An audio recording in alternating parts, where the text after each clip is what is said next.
didn't know what was happening there.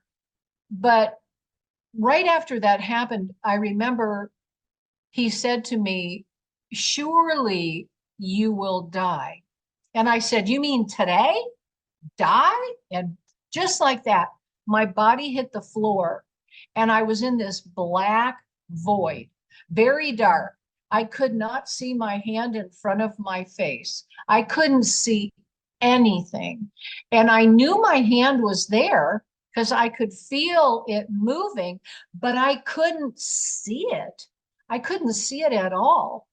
And I brought it towards me and I touched my nose and I thought, oh, my hand is there. But literally, the darkness was beyond any darkness you could have ever imagined. And I was laying there and I was scared. And I started crying out, I want to live. I want to live. I don't want to die. I don't want to be dead. I want to live. And I was screaming at the top of my lungs. And so as I was screaming, I just laid there. And in between those screams, thinking a light or something would come, but nothing. And I laid there for quite a long time. I don't really know how long it was because I didn't, who could know? I didn't know. But all of a sudden I felt a crack that started at the very top of my head. And I could hear it almost like if you crack an egg. It's very quiet, but you can hear it. And it started cracking and it went down the back of my head, down my back, down my sciatica area, down my legs, and it went all the way, it very slowly. It didn't happen like a quick crack.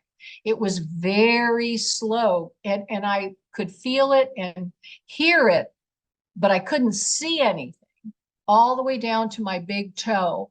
And when it got down there, all of a sudden, I was raised back up and I was standing in front of the Lord. He was still there.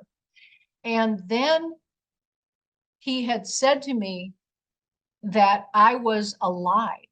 And I thought, okay. And now I knew who he was. I forgot to mention that I had kind of, when I first saw him, I thought, oh my gosh, he's so handsome. And he rebuked me. And so now I was standing in front of him and I wasn't looking at him lustfully or anything. He's beautiful, beautiful, beyond words and beyond description, beautiful. And I knew that I needed to be very humble, very quiet. I needed to listen. I did not want to make him unhappy or upset. And I just stood there waiting for him.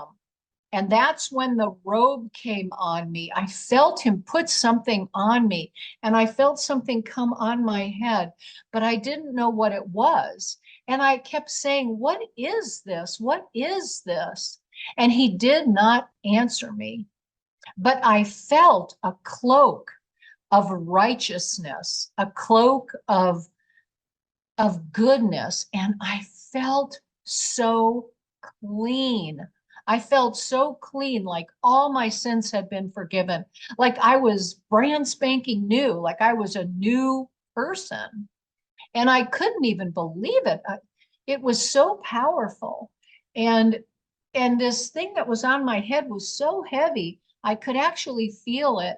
And I didn't know what it was, but I felt like, well, what is it? Like a crown or something? I mean, what's on my head? Certainly not a hat.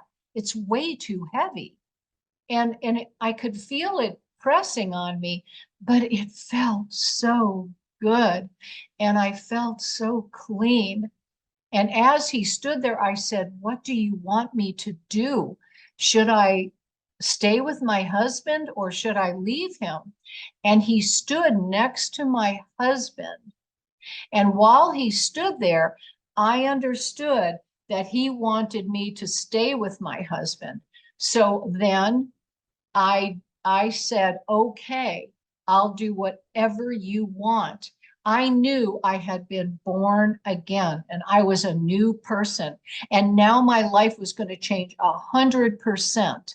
I knew it, but I didn't understand it. It's like I was getting it in a spiritual way, but not in a mental way. I could understand inside of me, but it didn't all make perfect sense. So with that, I said to my husband, let's go. And the whole time we were there, neither one of them moved, not an inch, until the Lord stood next to Richard. And then I knew I needed to stay with him and get out of that situation with Ed, because it was not a righteous situation. It was an adulterous situation, and it was not good. And so he had me do the right thing, which I did. War is imminent. The Bible tells us in the book of Revelation that there will be wars in the last days, and we are in the final days. We are in the last days. So we know that there will be wars. And already Iran is sending missiles to Israel, and Israel may return those missiles. So there may be war there, and there could be war in Russia. There could be war even in China. There could be war in America. Things are very unstable right now. And I do believe that those things are very possible and even imminent. But I don't know when or where specifically it will happen, but the book of Revelation tells us that it will happen. So we're just watching the news to see what's going on. And I didn't watch the news today, but actually you may know more than me because you're in tomorrow and I'm still in yesterday. I think that we're going to enter into very difficult times this year, before the end of the year. I do. I don't feel very good about what I'm seeing in Israel. And Israel is the apple of God's eye. He chose specifically the Jewish nation. He chose specifically the Jewish lineage out of all the different lineages: American, Chinese, Japanese, German, Swiss. So anything that happens in Jerusalem is going to be what is going to happen throughout the entire world, because that's where he's returning to. The Lord left from the Mount of Olivet in Jerusalem, and the men back in that day, thousands of years ago, said to him, "Where are you going?" And he said, "Just as I go up, I'll come back down."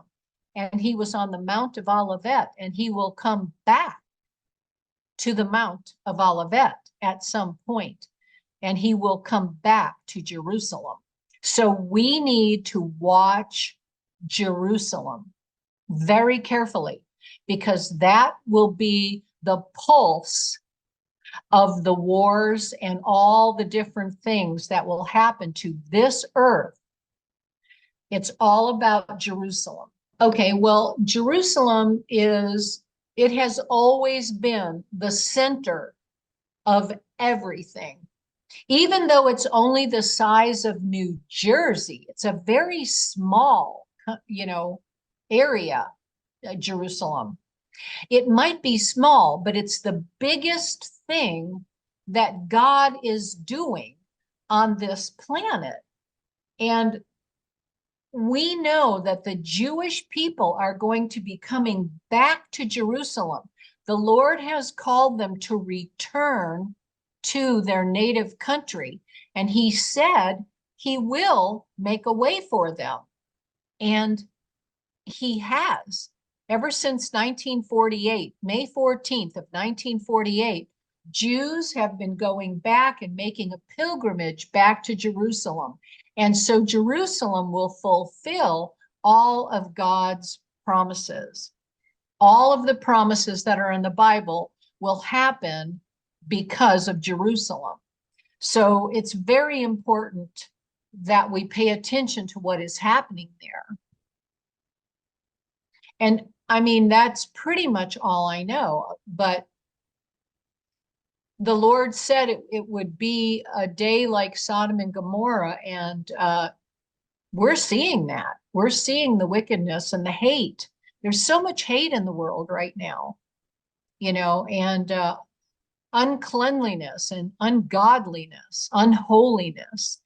And the Jews are now, the priesthood is being restored. The priests are going back to Jerusalem. So now we know we're getting closer and closer to the end. The only message is that we need to take this very seriously. This is not something that you just listen to and then do nothing.